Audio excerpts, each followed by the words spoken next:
I believe every person in this room has a song in them, a song of when God showed up and pulled you through. This is kind of David. Paul Harvey used to say, over my shoulder, a backward glance. He's reviewing something that he experienced.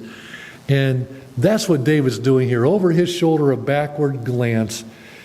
He remembers it was the hand of God that got him to this place in his life. And if you think about where you are right now in your life and all the stuff that you have been through, you're here today because of the hand of God on your life. Saul was the first king of Israel, and Saul was David's first hero, I believe. David would do anything for his king.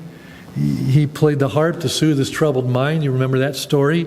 He fought the giant to protect his king and his people. But eventually, David became close to Saul and his family.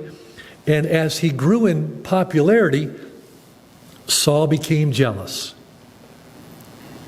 And this labeled David not a friend anymore, but public enemy number one. This put him on the run. And yet all the while, David did not retaliate against his king. He was confronted by the snares of death, but he didn't retaliate. He just waited and let the Lord work this out. To him, God wasn't mysterious and distant. No, he was personal. He was present. He was protecting, and he was providing.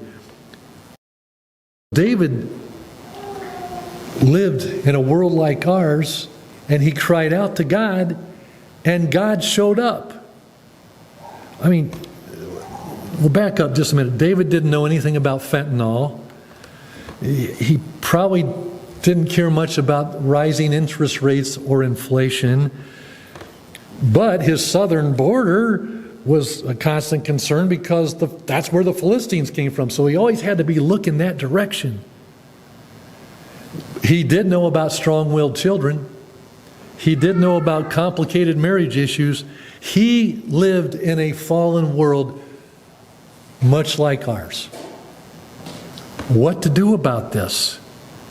God was the center of his life in those times, just like he can be the center of our life in our times, if we will call out to him.